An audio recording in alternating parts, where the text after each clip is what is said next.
anyone know who Samuel Pepys was? Or have you heard of Pepys' Diary? Well, Samuel Pepys was one of the heads of the British Navy in the 18th century, and he was the equivalent of the Secretary of Defense. Samuel Pepys, at an adult age, had a tutor who was teaching him arithmetic. Got any kids in the group? At what grade did you learn your times table? Third grade? First grade?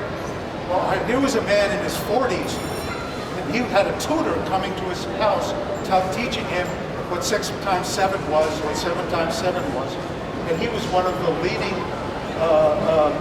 he was one of the leaders of his country. Now, during that same century, people started learning about probability, essentially because they wanted to learn how to gamble better. And if you, by the end of Samuel Pepys' life, he was pestering Sir Isaac Newton for information about probability so that he could make more money at the gaming tables. So that in one lifetime, you had an individual move from the inability to do the arithmetic that you learned in grade school to asking questions of the leading scientist of the world and one of history about probability. So there's a practical application to this as well. Well, there really is. The practical application is that if people can learn to spell, if people can learn to do arithmetic, I believe that people can learn to deal with probabilities if you give them a dictionary of probabilities that allows them to understand the probabilities in ways that relate to them personally, because they relate to the odds of things that they might know. Maybe the odds the next player at Fenway will hit a triple, those are 1 in 144. Or the odds that there'll be a white Christmas in Chicago, that's 1 in 2.44. And so on and so forth, that you can relate them, and as long as you use the same notation, and as long as you use it consistently, then you will learn to use it just the way you know how to use a dictionary, like falling off a log. I mean, you know all the rules that nobody ever taught.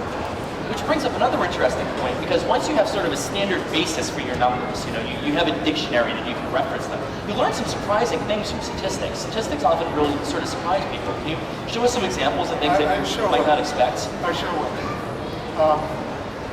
So we like to play a game called What's More Likely, because we believe that the way this information is most helpful is when you can compare it to each other. So I'll ask for a raise of hands.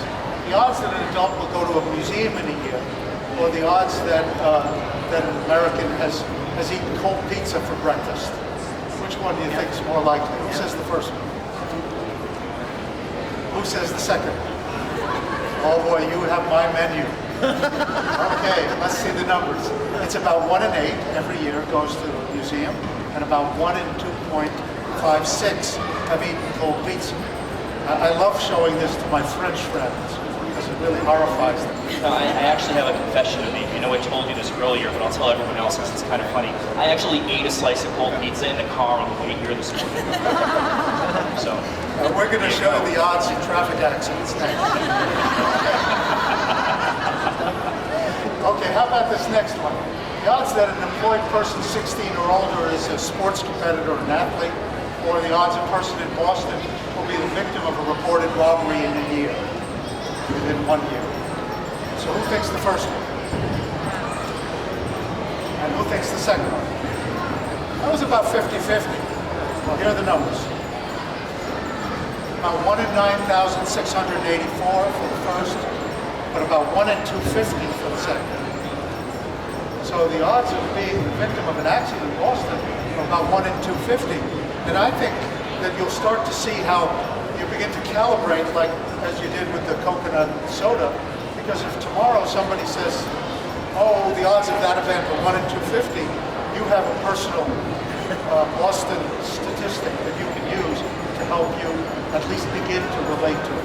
Let's try another. This is in honor of our host, Greg. So the odds that a person's named Greg, or the odds that a person has 16 or older has a job as a short order cook. I'm going to ask Greg for this one. What do you think, Greg? I have to say that I think you're probably more likely to be a short order cook. I feel like there's a number of short order cooks out there. Right. I haven't met a whole lot of Gregs. So Greg picked the second one, but here this was a trick question. The answer is they're equal. Oh my God. Which means that are roughly equal within a margin of error. So Greg, if this gig doesn't work out, I could become a short order cook. Or I could change my name. Now, this is kind of funny because this is one of those statistics you look at it. I would have had absolutely no idea, and I'm sure everyone else is sort of looking at this and they're going, I had absolutely no idea that's true.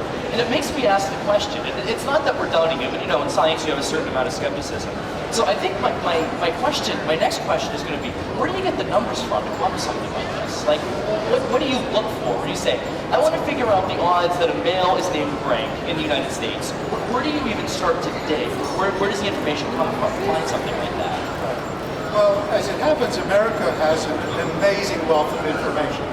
So there are complete databases for every name, for every year, and so we're able to calculate that. And here we go.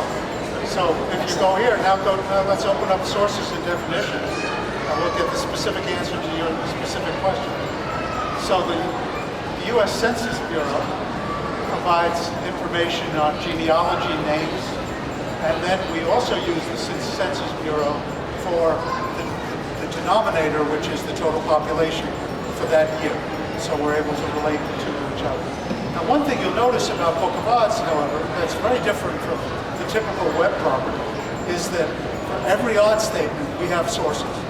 And so just like science requires replication before you consider something to be proven, we don't believe that it's appropriate to put up a statistic and not to allow you to test it and replicate it.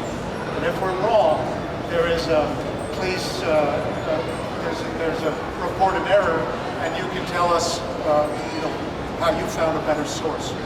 So the answer to your question is we use the riches of the country. We use surveys, we use studies. For example, we have the odds that a man will wash his hands at Grand Central Station. The only way that was done was by an actual observational study where somebody had a protocol and actually hid in Grand Central Station, counted up the number of people, and then counted up how many washed their hands.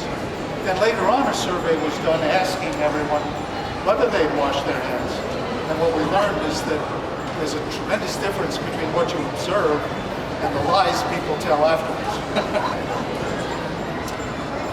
So I'd like to end by the formal part of this presentation and then invite anyone who has questions to come up and talk to me. But to say to you that we've collected so far over 400,000 of these odds, so that there is in fact the beginnings of a true dictionary or encyclopedia of probability. You can go onto this website and you can search in all these different manners, and you can go visually, you can search against a number or against a topic, and also you can find very interesting subjects, as well as visualizations, which for those of you who may know the Ames Brothers Powers of 10, you'll recognize that we did a circular version, which in fact won an award for one of the best new web applications just 2 months ago. So I want to thank you very much for coming on this tour of Book of Odds. Thank you.